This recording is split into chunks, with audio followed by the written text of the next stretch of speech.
Welcome to this week's edition of the ATN Weekly News Roundup. I am Favor Aham, bringing you the top stories that shaped the world, Africa and Nigeria. Beginning, of course, with the headlines. 4 dead in Cameroon protests amid growing election tensions. King Charles III strips Prince Andrew of his royal titles and residence. Suspect pleads guilty to the murder of ex-Japanese Prime Minister Shinzo Abe. More than 100 dead after Brazil's deadliest police raid in Rio de Janeiro.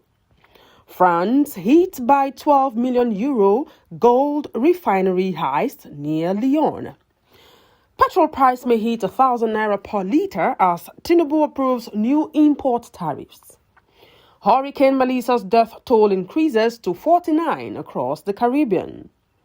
Tanzania's President Hassan wins disputed election with 97% of votes. U.S. revokes visa of Nigerian Nobel laureate Wole Soyinka. And finally in sports, Barcelona's star Yamal confirms breakup with singer Nicki Nicole. Now the news and detail, beginning from the international scene. At least 4 people were killed in Cameroon's economic capital, Douala, as protests broke out ahead of official results from a fiercely contested presidential election. Security forces clashed with hundreds of supporters of opposition candidate Issa Chiroma Bakari, who defied the government's ban to march through major cities. Police posts were attacked, according to authorities, saying that officers acted in self-defense.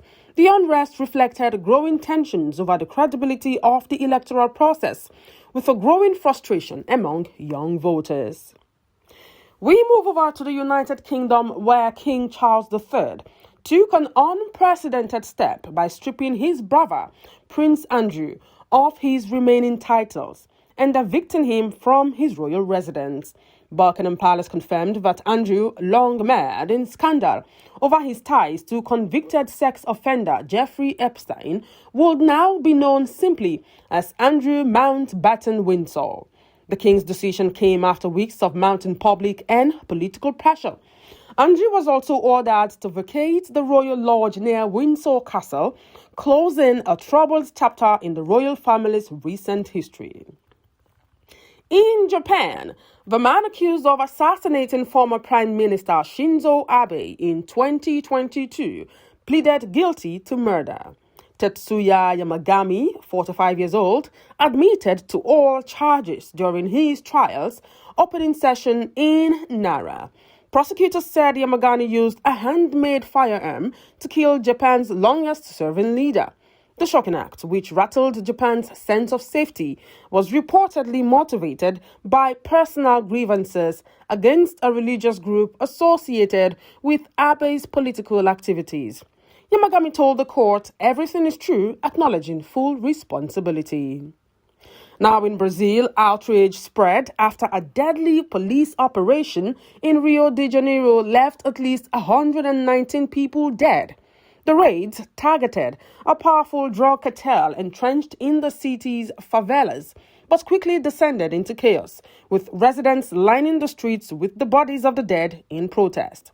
President Luiz Inácio Lula da Silva expressed horror at the scale of the killings just days before Brazil was set to host the COP30 Global Climate Summit in Belém.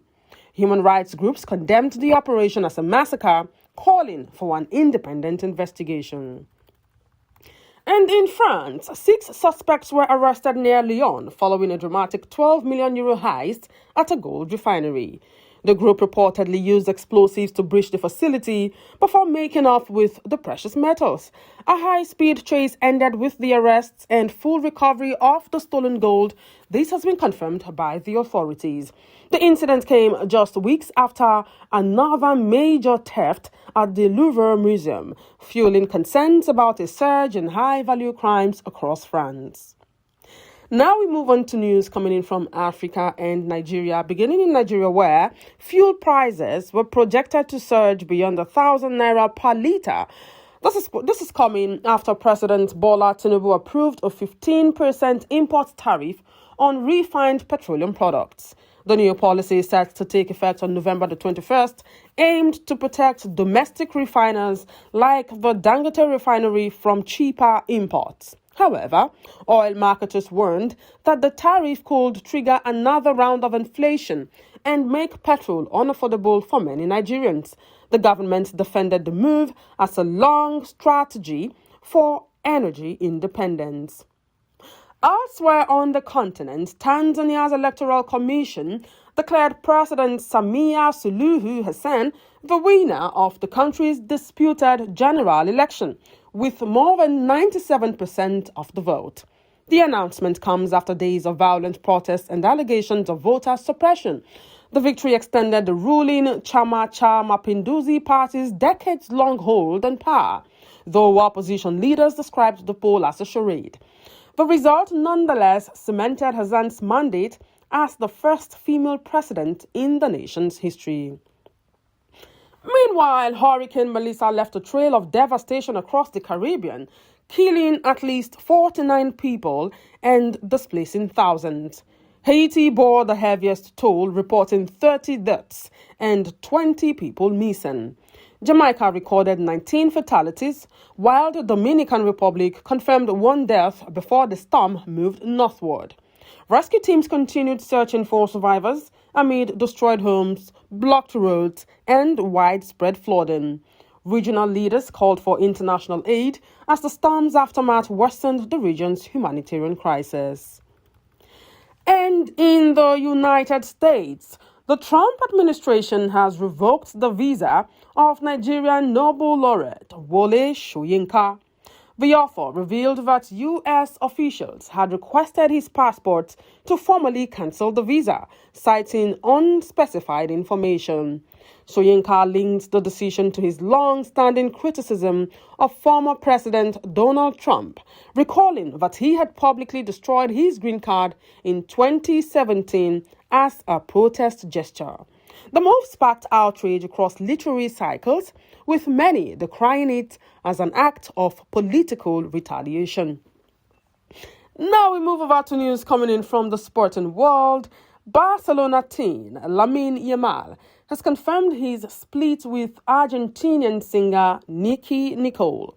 The 18-year-old forward publicly confronted the breakup, denying widespread rumors of cheating.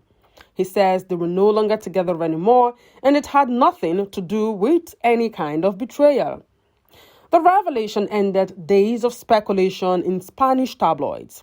Meanwhile, supporters of Barcelona were hopeful that the apparent off-field drama would not curdle the young star's rising form in La Liga. Now, that is it on this week's News Roundup. Join us again next weekend for the top stories shaping the world, Africa, and Nigeria. I am Favor Ahem. Thank you so much for joining us.